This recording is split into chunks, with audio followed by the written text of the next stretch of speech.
sa hindi na po pagtatagal, hindi po, mananalangin po tayo muli. Ito po. Yan. So, yung pamagat ng, ng first, is keep calm. So, parang sa akin yan keep calm. Hindi. So, mamananalangin mo na po. Lord, kayo na po ang bahala ngayon sa aking tuturo ngayon sa araw na ito. Basbasan niyo po ang aking papasahin. Ibaba niyo po ko sa pinakamababa. Lord, alam ko ikaw lang ang nakakalam ng puso ng bawat isa sa amin, Lord. Lord, ito pong pag-aaralan namin naway may isang puso po namin, may isa pamuhay po namin po, lahat ng magpapakinggan po namin, Lord. Lord, ikaw lang po ang kailangan po namin sa araw-araw po, at alam po namin na nandyan po kayo. Lord, kayo na po ang bahala, Lord. In Jesus' name. Amen. Amen. Kaya sa hindi na po pagtatagal,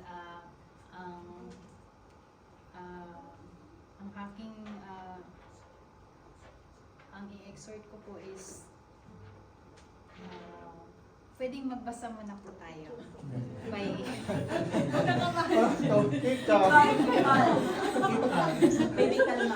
magbabasa muna tayo. So, babasahin po natin bawat verse para maintindihan po natin. So, maikli lang po talaga siya. And then, susundan ko po kayo. Magbasa po tayo. Ako na po ang magpapanguna po sa 1 Corinthians verse 4, verse 1. Dapat ninyong kilalanin na kami mga lingkod ni Kristo at katiwala ng mga hiwaga ng Diyos. 2. Ang katiwala ay kailangang maging tapat sa kanyang Panginoon. 3. Walang anuman sa akin kung ako'y hatulan ninyo o ng alinmang hukuman ng tao. Ako man ay hindi humahatol sa aking sarili. 4. Malinis ang aking budhi, subalit hindi niyo patibayan na ako'y walang kasalanan. Ang Panginoon ang humahatol sa akin. 5. Kaya't huwag kayong humatol ng wala pa sa panahon. Maghintay kayo sa pagdating ng Panginoon. Siya ang maglalantad ng mga bagay na ngayon nagtatago sa kadiliman at maghahayag ng mga lihim sa hangarin ng bawat isa. Sa panahong iyon, bawat isa'y bibigyan ng Diyos ng angkop na pangaral. 6. Mga kapatid, kami ni Apollos ang ginamit kong halimbawa para sa inyong kapakinabangan upang matutuhan niyo ang hulugan ng kasabihang huwag lalampas sa nasusulat. Huwag ninyong ipagmalaki ang isang tao upang hamakin ang iba. 7. Paano kayo nakakahigit sa iba? Hindi ba lahat ng nasa inyo binigay lamang sa inyo ng Diyos? Kung gayon, bakit ninyo pinagayabang iyon na parang hindi relog sa inyo? Verse 8. Kayo pala'y nasisiyahan na. Mayayaman na pala kayo. Kayo pala'y mga hari na, at kami hindi. Sana nga'y naging hari na kayo, upang kami man ay maghari din kasama ninyo. Amen. 9. Sa palagay ko, kaming mga apostol ang mga ginawa ng Diyos na pinakahamak sa lahat ng tao. Ang katulad namin ay mga taong nahatulan ng kamatayan. Isang panoorin para sa sanlibutan ng mga anghel at ang mga tao. 10. Kami mga hangal alang-alang kay Kristo. Kayo na may marurunong dahil kay Kristo. Mahihina kami, kayo na may malalakas. Hinahamak kami, kayo na may pinaparangalan. 11. Hanggang sa oras na ito, kami nagugutom, nauuhaw at halos subad. Kami pinahihirapan, walang matira. 12. Nagpapakahirap kami at nagbabanat ng buto para kumita ng ikabubuhay. Idinadalangin namin ang mga lumalait sa amin. Kapag kami inuusig, nagtitiis kami. 13. Kapag kami sinisiraan, mahinahon kaming sumasagot.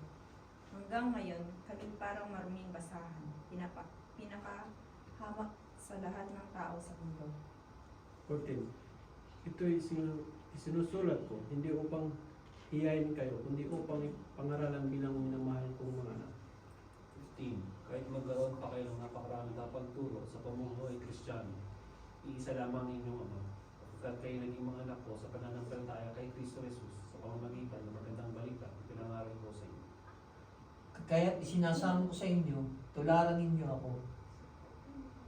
Dahil dito, pinapunta ko riyan si Timoteo, ang aking minamahal at tapat na anak sa Panginoon. Ipapaalala niya sa inyo ang mga patakaran ko sa buhay, sa pagsunod kay Kristo Jesus. Ang patakaran ni iyon ang tinuturo ko bawat iglesia sa lahat ng dako. 18. Nagmamalaki ang ilan sa inyo dahil ang akala nila'y hindi na ako pupunta riyan. 19. Ngunit kung luluobin ng Panginoon, ako'y pupunta riyan sa lalong madaling panahon. 17. Dahil dito, pinapunta ko riyan si 19 na po. 19. Ngunit kung loloobin ng Panginoon, ako'y pupunta riyan sa lalong madaling 20, panahon. sorry, 17. Ano, 20? Sorry, 20. Sapagkat ang paghahari ng Diyos ay hindi sa salita, kundi sa kapangyarihan. 21. Alin ang gusto ninyo? Dumating ako riyan na may dalang pamalo o mayroong diwa ng pag-ibig at kahilangunan. Amen. Amen. Basbasan na po ng Panginoon ang mga binasa natin. So, itong verse na po na paki-una po sa 1, sabi doon is, ay, hindi po yan. Yung sa una, sa balik tayo dyan. Yan.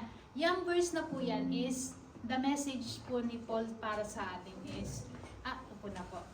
Yung mga Kristiyano po is,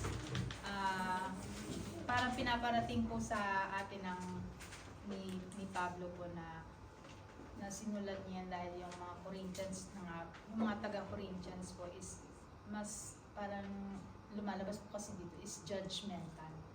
Sila sa mga kapwa nila mananampalataya. Tayo rin mga Kristiyano, di ba po ba? Meron po sa atin, hindi ko po sa nila lahat po. Kagaya ko po, wala pa ako sa Lord. Nagiging masyadong judgmental po ako. Parang yung isang bagay, isang tao na ginawa niya, ginajudge ko na po. Parang hindi, yun nga po yung, sabi nga, huwag tayong humatol. Kumbaga, hayaan natin ang Lord na humatol doon sa taong masamang gumawa sa atin. Yun nga po, sabi nga malinis ang aking budhi. Subalit hindi yun ang katibayan na ako'y walang kasalanan. Ang Panginoon ang humahatol sa akin.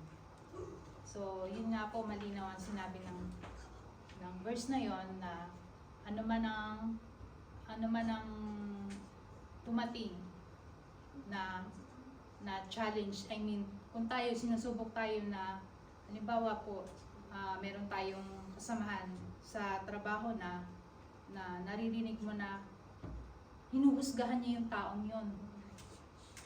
Patotoo ko lang po, sa trabaho ko po, may mga kasamahan akong Pilipina na makapanghusga sila sa mga ni Honji na, ay, ito, si Kuba, ito, si, sinasabi ko na lang po na may pangalan yung tao, tawagin niyo sa pangalan. So, wala yun sa kanila. Kasi biro sa kanila yun. Diba? Para sa akin, kung ako po yun, masasaktan ako. Kasi, what if wala ka dun sa sitwasyon, tapos ikaw din pala is may nasasabi din sila sa iyo. Diba? Parang magiging, hindi mo rin dapat sila i-judge na, nag-judge din sila. Bagkus, kailangan din natin silang ituwid. Paalalahanan din po din natin sila. Amen po. Tapos, isa-isahin ko na lang po. And then, next verse po, kaya't huwag kayong humatol, yun nga po, wala sa panahon na maghintay kayo pagdating sa Panginoon. Kumbaga, there's sabi nga, di ba, parang hayaan mo ang Panginoong maghiganti sa kanila, di ba? Kasi wala ka rin naman magagawa, ikaw Kristiyano ka, parang ikaw pa rin yung mapapahiya kapag ka ikaw yung gumante. nag-grieve yung puso mo pagka ikaw yung, alam mo yon na nakapaghiganti ka pero iba pa rin. Kasi Kristiyano ka na eh. Nararamdaman mo yung pakiramdam na hindi dapat kailangan gumanti.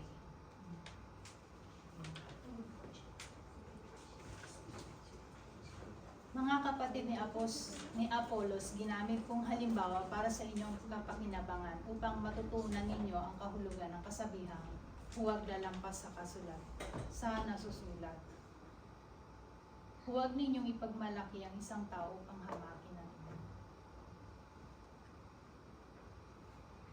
Yan po. Paano kayo nakakahigit sa iba? Hindi ba't lahat ng nasa inyo ibinigay lamang sa inyo ng Diyos?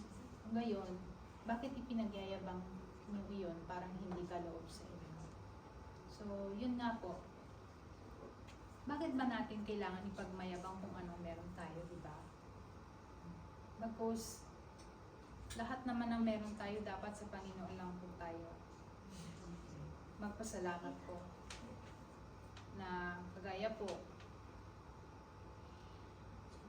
Totoo ko rin po, sa family ko, meron din kaming masyadong hindi pagkakaintindihan ng nanay ko, tunay kong nanay. Meron kasi na sinabi niya sa akin na kung hindi dahil sa akin, wala ka ngayon dito sa mundo. Parang, ang ibig sabihin po nun is,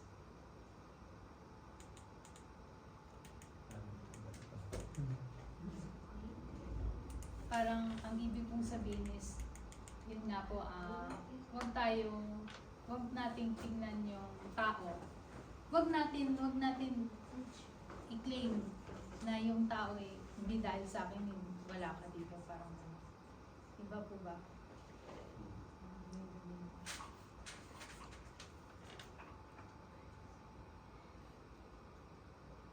And then, sa next verse po, hindi po ba masyadong mahaba?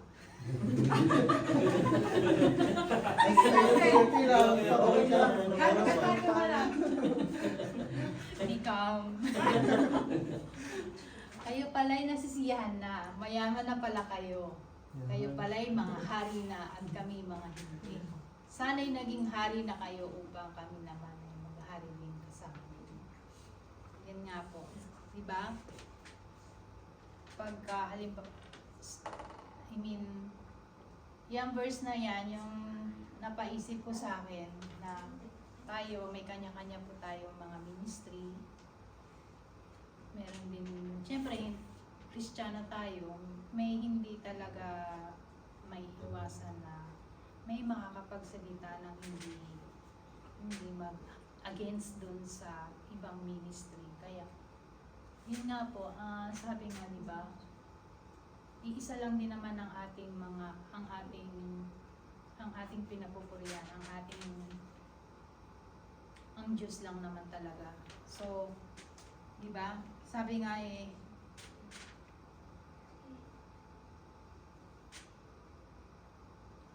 sabi niya dito sa verse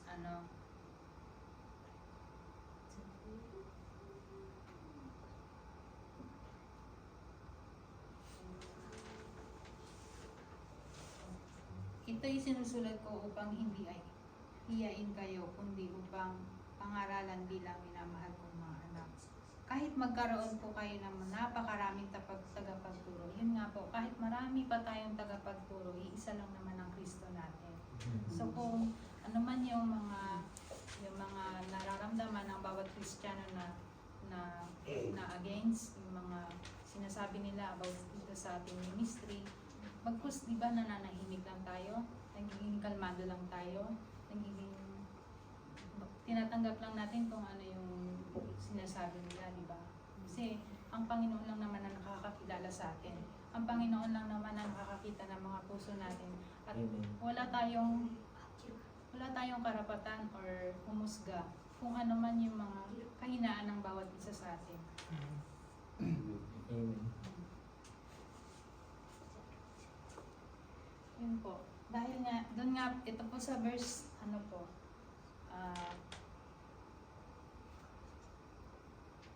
sa verse 17 po. Dahil dito, pumunta riyan si Timoteo, ang aking minamahal at tapat na anak ng Panginoon.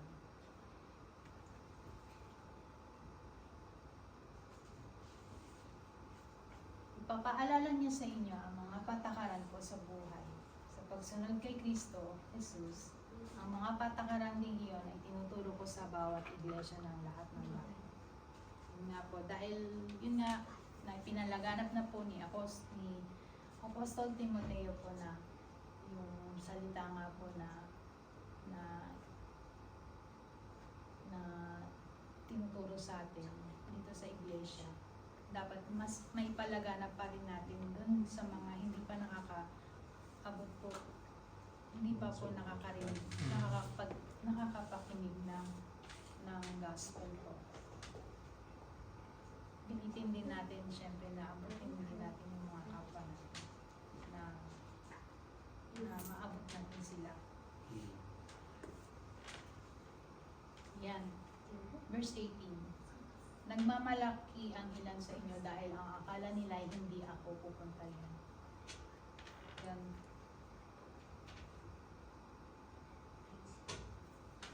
Ngunit kung luluobin ng Panginoon, ako'y pupunta riyan sa lalong madaling panahon. Titingnan ko kung anong kapangyarihan ng ipinagmamalaki ng mga iyan at hindi lamang ang kanilang sinasabi. Yun nga rin po. Sabi nga po, di ba? Kung lulubin talaga ng Panginoon na pupunta talaga siya dito, talagang gusto niya na pumunta siya dito para ano ba yung mga pinagmamalaki ng mga ibang Kristiyano? Tayo mga Kristiyano sa Lord. Ano ba? Wala po. Wala tayong dapat ipagmalaki. Dahil ang Lord lang po talaga ang dapat natin pagmalaki. Amen. Amen. Sapagkat ang paghahari ng Diyos ay hindi salita kundi sa kapangyarihan. Alin ang gusto ninyo? Dumating ako riyan na may dalang pamalo o mayroong diwang pag-ibig at kahinuhunan. So, lagi po natin tatandaan na wag natin hayaan yung sarili natin na yung nga po na lagi po natin tatandaan na makasunod po tayo sa Lord po. At pilitin nating makagawa ng mabuti habang tayo nabubuhay pa. Kasi sabi nga po dito nga sa Mateo, sabi niya, hindi sa kabila pa po, sabi niya, tandaan nyo, ang araw ng paghuhukom at pananagutan ng tao, ang bawat walang kabulo ang salitang sinasabi niya, pawawalang tungkol, yan, pawawalang sala ka o paparusahan ka batay sa iyong salita. So, iba ang word of mouth kasi mas matalim talaga ang word of mouth, tagus talaga sa puso ng tao kahit na anong hingi mo pa ng patawad although napatawad ka, pero ang sakit na nakatatak dito sa puso ay talagang mahal. So, dapat natin mag-ingat sa mga bawat sasabihin natin. Yan po. At saka, babasahin ko rin po yung Romans 14:1. Sabi, tanggapin ninyo ang mahihina sa kanilang paniniwala at huwag makipagtalo sa kanya tungkol sa kanyang kultura. Yun nga, kung halimbawa, halimbawa yung ministry na yon is, example ko na lang din po na maraming may mga nagsasabi na yung ibang ministry so parang hindi normal na nga po. Hindi, instead of huwag tayong makipagtalo, kumbaga, yung pagsisimulan ba ng away. So hayaan na lang natin ang Lord. And then, babasahin ko po yung sa Corinthians 2, verse 5-10. Sabi niya, sapagkat lahat tayo haharap sa hukuman ni Kristo at tatanggap ng nararapat ayon sa ating mga gawang mabuti o masama nang tayo'y nabubuhay pa sa katawang ito. So, huwag tayong mapagod gumawa ng mabuti lang. Yun lang po. At, syempre, di ba, ayaw din naman natin mapunta sa dagat-dagatang apoy, di ba? So, habang nabubuhay tayo dito sa katawang lupa natin, gumawa tayo ng mabuti. Yun lang po. Amen. Amen.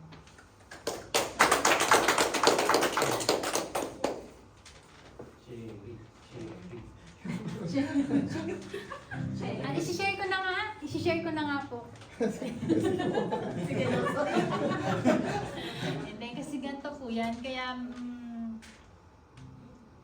in the past few weeks po, I'm not feeling well po talaga dahil may problem kami sa family ko.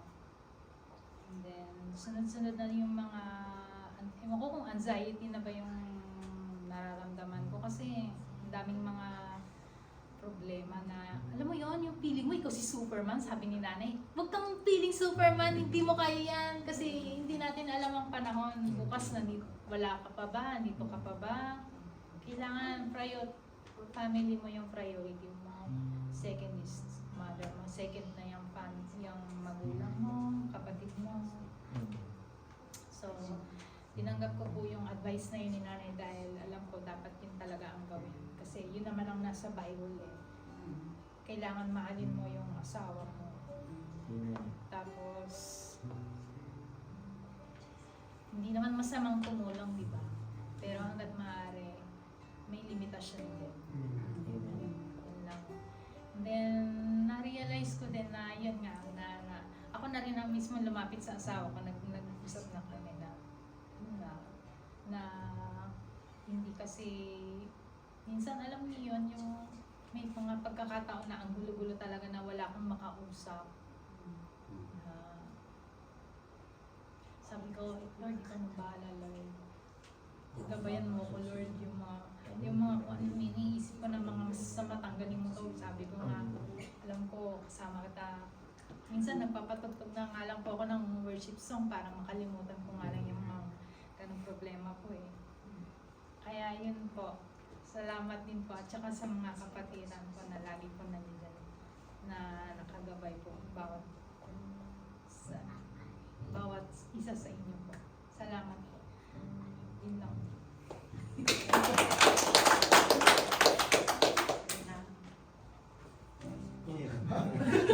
Kaya kung meron tayo mag-ano. May iyak. Sinoro lang yung pinapaiyak. Ano? Natasin mo? Alam ko natasin mo kagano'n. Hindi, yung mauna na ako. Doon sa akin yung sa huli, sa 21, di ba? Yung ano ko yung nabanggit ni Sis Nora na ano, di ba habang nasa buhay pa tayo, habang may chance pa tayo na yan, baguhin yung kailangan baguhin, or itama, or improve yung kailangan i-improve, di ba? Naalala ko yung sa verse, di ba? Alin ang gusto nyo, di ba? Dumating ako riyan na may dalang pamalo o mayroong diwa ng pag-ibig at kahinahon, di ba?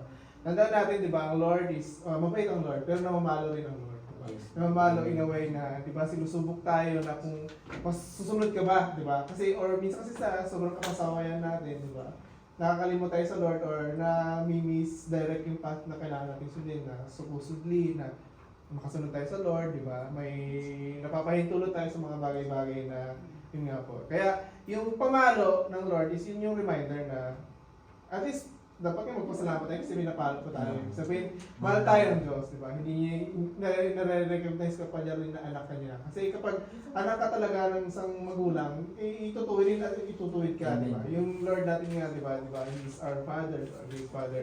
Na talagang kung mahal ka ng Panginoon, tutuwid at itutuwid. At saka i-remind ka, kung i-remind kung may kailangan i-remind. So yung pamalo is, siyempre, ano yung pang gusto natin? Paluin pa tayo. Yung, siyempre, di ba? Yung magkaroon tayo ng yun, di ba? Mayroong diwa ng pag-ibig kayo na huluan. Yes, yes, okay, napaluin tayo, pero mas maganda na huwag na tayong kumantong pa doon sa pamamalo.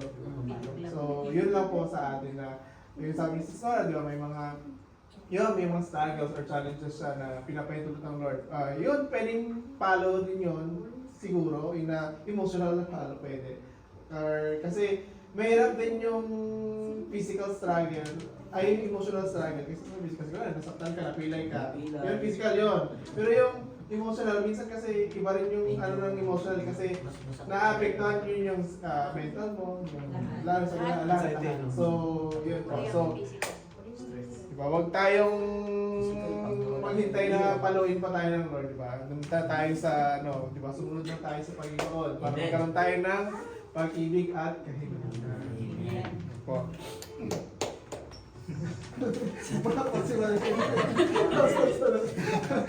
Tara, para makita sa video. 7,000. Share ka lang. Sharing tayo. Hindi, sa akin sa ano, nagrema sa akin. May ano mo nga, sa verse 4. 4 to 6 ba yun?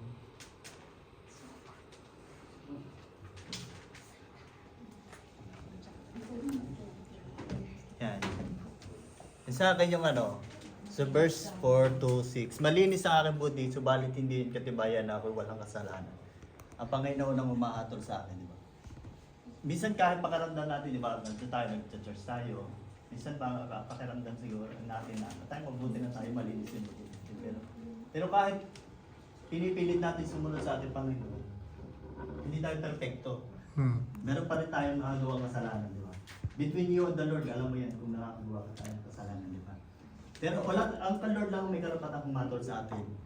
Sabi sa verse 5 naman, kaya huwag kayong matulong wala sa parang maghintay kayo sa pagdating ng Panginoon, siya maglalantad ng mga bagay na natatago sa kadiliman at maghahayag ng liim na hangarin ng bawat isa sa panahon doon, bawat isa bibigyan ng Diyos ng akop na parangal. Kasi di ba, parang sinasabi dito ng ating Panginoon na minsan pag may mga kaaway tayo o kaya ang Lord ang bahala. Diba? Ang Lord ang bahalang mag-reveal ng mga kasalanan nila at mga nagagawa nila. Basta tayo, sabi nga, be calm lang lagi tayo, di ba? Kahit sabihin natin na minsan, kaya nga natin tinanggap na yung gift of the Holy Spirit, yung fruit of the Holy Spirit. Pag nasa atin yung bunga na yun, magagawa natin yung kalooban lagi ng Panginoon, di ba? Pag may kaaway tayo, kung dati tayo, nung wala pa tayo sa Lord, talagang makikipag-away tayo, di ba? Sunggabagan, sabi nga ni talaga naman, na yan, sabi niya. Pero, nung tinanggap natin yun, nagkaroon tayo ng pag-ibig, di ba? Kahit sabihin na nainis ka na dyan, sige, mahal pa rin kita, di ba? Mahalin daw natin ating kaaway, di ba? Pagka may nagagawa silang sabi nga, kung binato ka ng bato, hindi batuhin ng tinapay, iabot mo sa kanila yung tinapay. Kasi pag binasasakit na kasi pa rin yan, di ba? Gawin mo. Ganito pa rin. Wala mali po. Minsan naalala ko ba yung sinabi ng anak ko kasi narinig din niya yun. Parang inano ko na ng anak ko sabi niya. In-example sa kanya, pag binato ka ng bato, batuhin mo ng tinapay, sabi niya. Sabi sa akin ng anak ko, bakit batuhin mo ng tinapay ganun? Siyempre, hindi niya alam kung anong meaning na, di ba? Yung pag ginawa ka ng masama, mabuting gaganti mo sa kanya. Pag may kaaway ka, sabi nga, lagi inaano ni Pastora, pagluto mo, bigay mo. Kasi habang ginagawan ka niya ng masama, ginagawa ng mabuti, para yung may apol sa kanya muna. Parang isipin niya, ikaw pis ka, malaya ka na, hindi ka nakakatulog kasi wala kang galit sa puso eh. Pero siya, parang iisipin niya, bakit ginawa ko na to ng masama pero may nabalik na sa akin mabuti pa rin. Bakit kaya siya ganyan? Baka konsensya siya para siyang may amoy sa ulo. Ganon, di ba?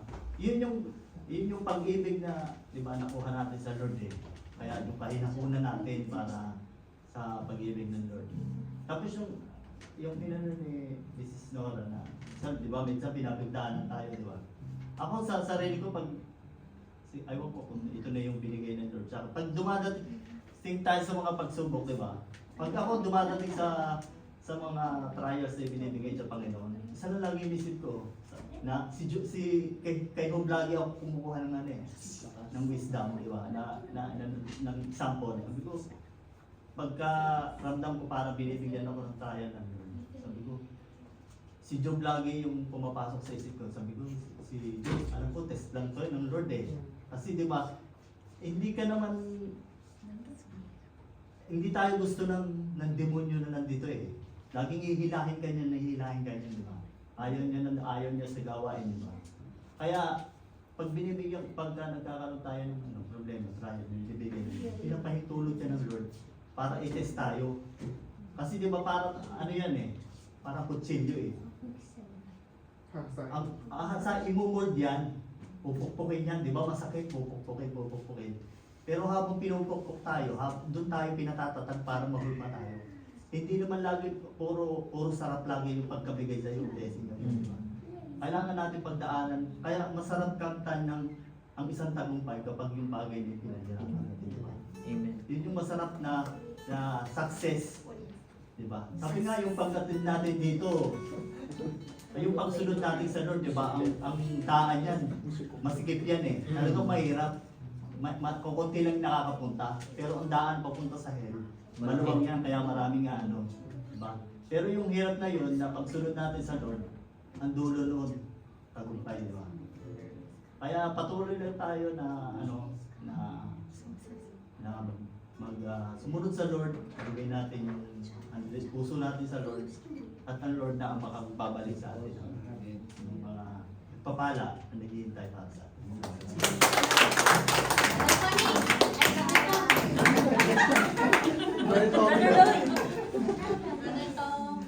Ah, ako ba? So, ikaw na muna. Hindi sa akin lang, yung sabi nga, yung hindi mo kailangang kasi tayo kasi nakakapakinig na nga. Ibig sabihin, na ano na natin yung mga salita niya, hindi natin pwedeng ipagmalaki doon sa mga mangmang na tayo ay yan na, hindi natin pwedeng ipagmalaki na yung sasabihin ba natin na ganito. Kailangan ibigay na ipaliwanag natin sa kanila kasi maraming mga salita sila na maririnig natin na porque nakarinig ka ng ganun. Akala mo kung sino ka na. Kailangan intindihin din natin sila. Sabi nga, huwag mong papatulan yung mangmang sa kanilang kamangmangan, di ba? Ipaliwanag lang natin, huwag tayong magsawa dahil siyempre tayo yung nakakaunawa na kailangan ipadating natin ang maayos sa kanila at huwag nating patulan yung kanilang yun lang, kailangan natin lang huwag tayo magsasawa nga iparating yung mga salita niya dahil inuutos niya. Yun lang ang aking Ikaw. Ako na brother Fry, 7. Sa 7. Yan yung gusto mong yun. Ayun yung gusto ko i-extra nung Ano mo na 7. Hindi nagsalita. Hindi kasi naubos yung consultation. 7. Paano kayo nakakaigit sa iba, di ba? Hindi ba't lahat ng nasa inyo binigay lamang sa inyo ng Diyos? Kung may bakit nyo pinagyayabang iyon na parang hindi ka sa inyo. Kasi isa yan sa testimony ko kasi tawag dito? Yung malaking changes din sa akin. Maliit na bagay lang siya, pero feeling ko malaking bagay siya. Kasi nung wala ako sa Lord, kapag nakakarinig ko ng mga Christian na, ay may awa, ay salamat sa Lord, ay may awa ang Diyos, mga ganun, na-awkward din ako. Parang, ano ba yun, bakit lahat ng salita mo, mayroong gano'n, di ba? Kasi palamura nga ako dati, di ba? Lahat ng word ko puro may mura. Sila, salamat sa Lord, may awa ang Lord. Para sa akin awkward din ba ako? Kasi hindi ako, parang tingin ko na nun, masyadong religious na ba siya? Ngayon, na-OA na ako. Ganun yung thinking ko noon. Ngayon yung nakaunawa na ako, tama pala talaga na lahat pala ng bagay na nare-receive mo, ano man siya, struggle man siya, problema o success na lahat pala talaga i-credit mo sa Lord eh. Kasi tawag dito, yung pag-isip mo sa umaga, lahat credit sa Lord. Yun nga sabi na, ang God daw natin is a jealous God. Kasi kumaga parang lahat ng bagay talaga sa mundo, hindi natin siya maunawaan na sa kanya pala talaga galing lahat. Kaya parang lahat talaga ng papuri, lahat ng pasasalamat, talagang Amen. galing, talagang i-credit mo siya. Kaya ngayon, hindi na ako nahihiya na kahit sa text, pag uy, nakapasa ka, uy, salamat sa Lord, Oo. binayaan. Kailangan hindi mo siya i-claim na dahil sa hirap mo. Kaya kumbaga parang, kaya ka nga na ano, dahil sa tulong niya, dahil nagsimikap. Eh nga, di ba, napatotoo ko na ngayon kahit sa pagdadrive.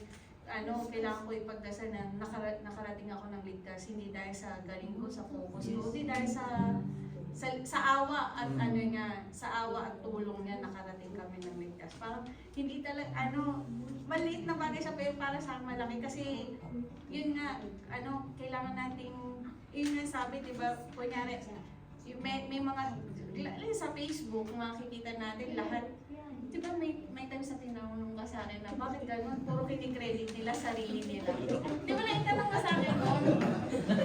Kasi 'di ba may mga success, 'di ba may mga success story, never nilang dinimension ang God. Sabi ko, kasi parang ang sagot ko na lang sa kanya na wala kasi silang, hindi sila aware, wala silang Parang mapakiramdam nila, parang ma-acquire yung audience nila. Oo, Hindi, may mga parang bash pa nga dyan na sabihin, Oo. yung pang laging yan ang sinishare mo. Yun, di ba, parang walang credit kay God. Parang, alam mo yun, dati, hindi ko dati siguro yung wala ako sa Lord nun, hindi ko siya, pero ngayon parang nakakabag ako, bakit hindi mo kiniklaim na, kung tutusin, malaking bagay ang tulong ng Lord sa'yo kung bakit ka naging success. Yun yung nakakaawa lang, kasi may times kasi sabi nila, kapag daw, in-announce mo yung mga success mo, lahat ng mo, tapos wala sa Lord.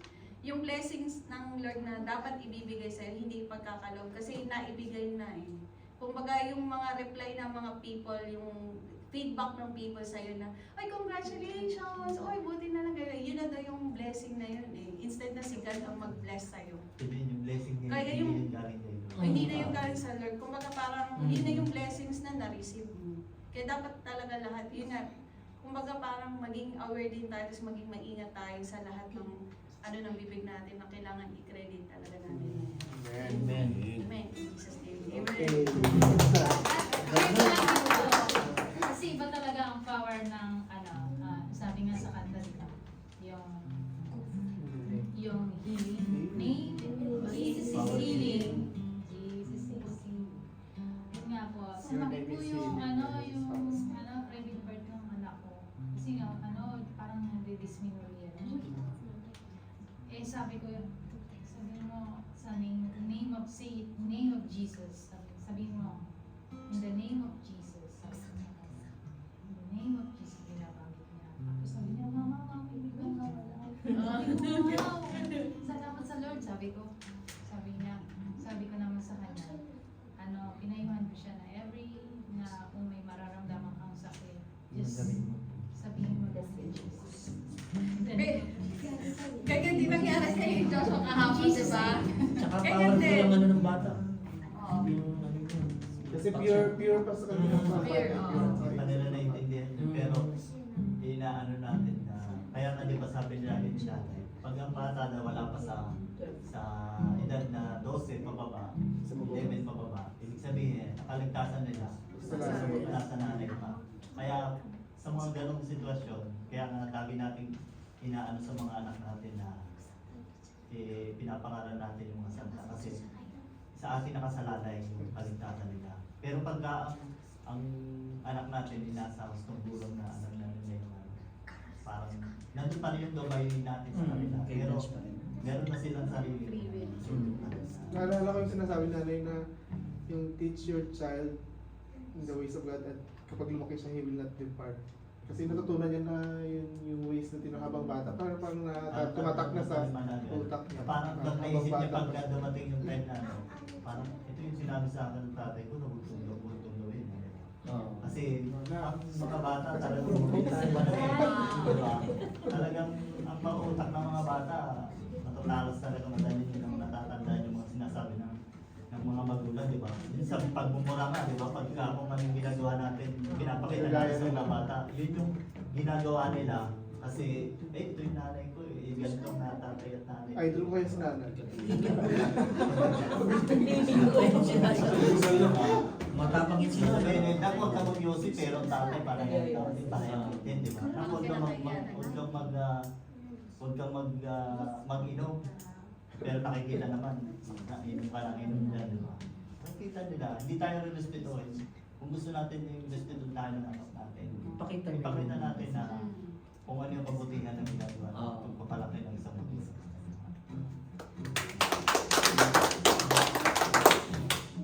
Left or Okay. right? Left and right. Girl or boy? Yung sasabihin niya, yun na rin ang sasabihin niya. Girls first. Kung ano sasabihin mo, tatay ka rin ba?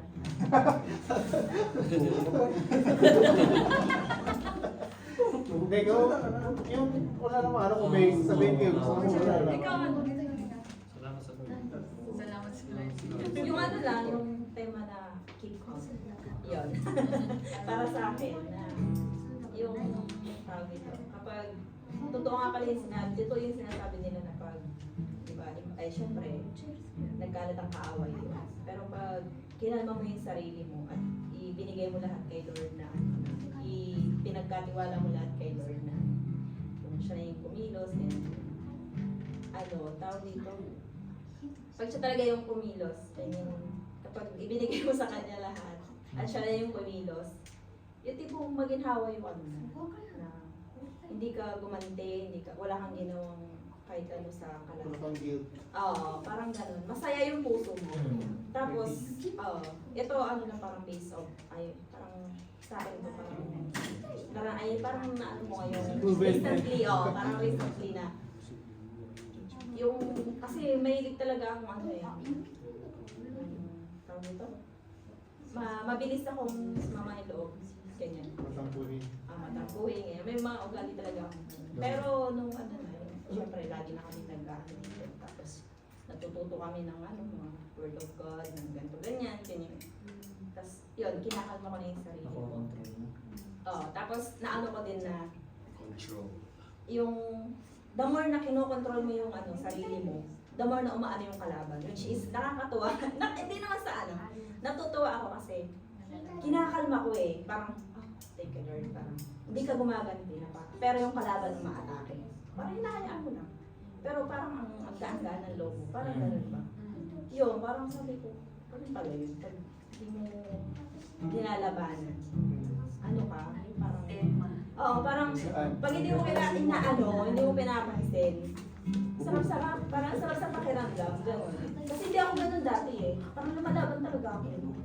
Ganun din ako.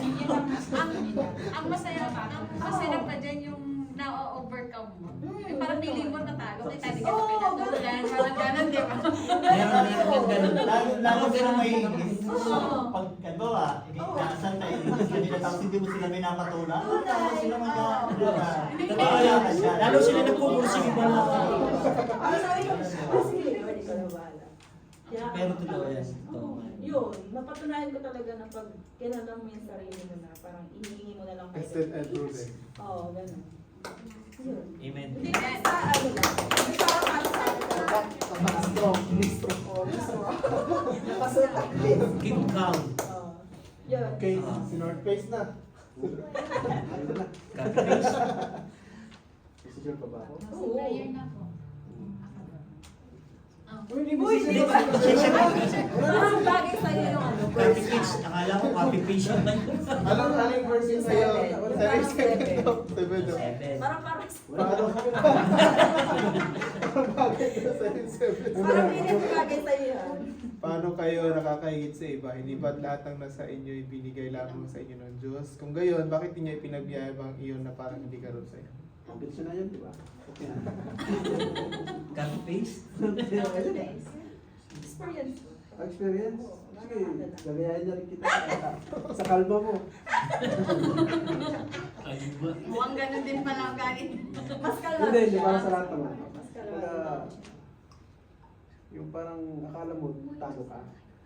Parang, napakatanga mo, napakabobo mo. Kasi hindi ka lumalaban Mahina lang kung mga, pag hindi mo pinapatulan. Sa tingin mo, talo ka. Talo ka kaya. Pero ang totoo pala, ikaw yung panalo no? Yeah. Sa lahat sa mata ng Diyos. Tapos kaya ang Diyos na yun ang maglalagay sa kanya. Parang sa lahat ng pagpakumbaba mo, ikaw pala yung naangat. Ikaw yung panalo. Lahat ng Yun pinagawa. lang yun. Yun ang itinatawag. Minutes na mag-ano na. Simple ah. Yeah, yung Bigat ng ano niya, bigat ng... yung kapatiran nga natin si Brother Linwell, di ba? Patotoo niya naman. Kasi di ba, kung titignan mo, hiwalay talaga siya sa mga kasama niya kasi mag-isa lang siya. Nag-iinuman, hindi sumasama, ganyan magkada, maglalakad sila lang mag-isa. Kasi nga dito mo napapagkamalan daw bading. Kasi nga hiwalay siya eh. Di ba? Eh ang laki-laking tao no, di ba? Tapos parang damo na nilalayon. Kasi nga tisod sila sa ginagawa natin eh. Hindi nila naiintindihan kung ano yung joy. Hindi nila nararamdaman yung joy natin pagka nag-church tayo kasi wala naman silang Holy Spirit. Yung spirito nila, espiritu ng sanlibutan nila. Kaya yung spirito ng Lord, wala silang spirito ng Lord. Kaya hindi nila naiintindihan, di ba? Totoo yun. Kaya tisod sila, lalayon tayo ng pero hindi naman, wala naman silang matutulong sa atin eh. Bakit? Pag lumayo ba ako sa iyo, pag dumiretso ba ako dito, may makakambag ka ba sa akin para sa akin kaligtasan, di ba? Sabi nga ni Pastor, Kaligtasan na natin sa Panginoon eh. Kaya doon ako. layuan mo di yung ba? mga taong alam mo. Di ba? Yung paglayo natin sa kanila, hindi tayo nawala ng kaibigan. Walang tayo ng ating kaaway. Kasi di ba? Sa Lord tayo susunod eh. Yun yung goal natin eh. Wala naman silang maaambag sa atin. Hindi naman nila tayo matutulungan sa kaligtasan kung puro palayawan lang tayo. Ang ituturo lang sa'yo ng mga puro kasama. Okay, Brother Russell. Ano lang? Verse number 2. Meron pala na. Meron pala. Yari ka mo. Malas. May verse 2. Kaya ang katiwalay kailangan maging tapat Sa kanyang Panginoon. Yan. Para sa akin yung buong yung First Corinthians, parang yung number 2 yung sa akin, verse 2. Pero yung mas sa akin yung medyo malawak siya pag inisip mo yun, maging tapat sa kanyang Panginoon. So bawat isa nga sa atin, yung kagaya ng yun nga, yung kagaya sa mga nagiging kaaway natin sa labas, sa mundo, yung pagganti, di ba? Dapat bilang Kristiyano, sinasabi na huwag tayong gumanti, di ba? Ang pagganti, si Lord ang balang gumanti para sa atin. Kasi nga, nakakilala na tayo kay Lord. Pero, ang totoo niya, marami talaga kahit Kristiyano ka, ang hirap na gawin yung hindi gumanti sa nangaabot sa battle talaga. Kasi sa akin, sa trabaho lang, napakaraming battle na. Halos yung sa mga boss ko palang feeling ko, hindi naman sana pag dinatas ko sila, feeling ko ako yung anggit, tapos karami sa mga demonyo kasama. Mga kasama sa trabaho. Talagang Kasi silos. okay, hindi ako mag-go din ng Sabado lang, mag-check my church lang. Naniniwala ko sa Diyos parang gusto kong sabihin na, kung budo eh. Parang gusto kong gumanti. Pero naiyak ko lang. Kung budo eh. Sa ano mo na lang yun, Sa loob ko Sa na loob lang. mo na lang. Nakikita mo na parang, di ba may kasabihan din yung mga Pilipino, patay mo lang sa bahay. Kung baka kay Lord ba, si Lord yung balang hindi para sa'yo. Manahimik ka na lang, saka masarap na matahimik na buhay, tapos kasama mo si Lord, di ba? Ganun na lang.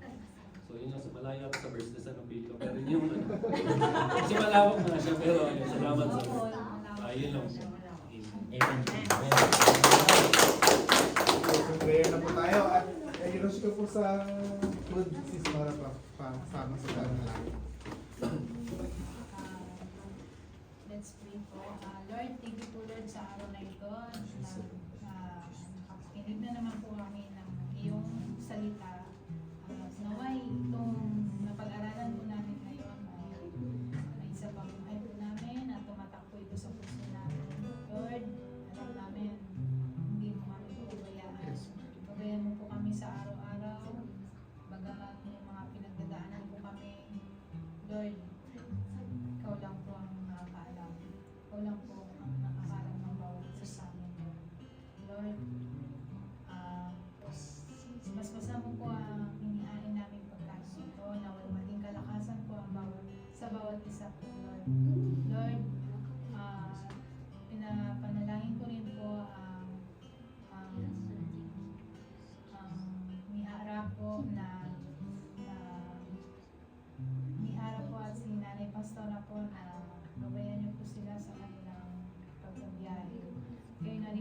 bahala sa mga ibang kapatiran po namin na dadalo pa po sa service po na ito. Lord, salamat po sa araw na ito at maging manatili po sa amin ang maging kalmado po. Lord, kayo na po ang bahala sa pagkahiwa-hiwalay po namin mamaya. Gabayan niyo po kami sa aming paglalakbay po at sa mga iba. Sa susunod na araw pa po. Gabayan niyo rin po ang mga bawat isa sa aming mga pamilya po. Ilayo niyo po sila sa sakit. At salamat po. In Jesus' name. Amen. Amen.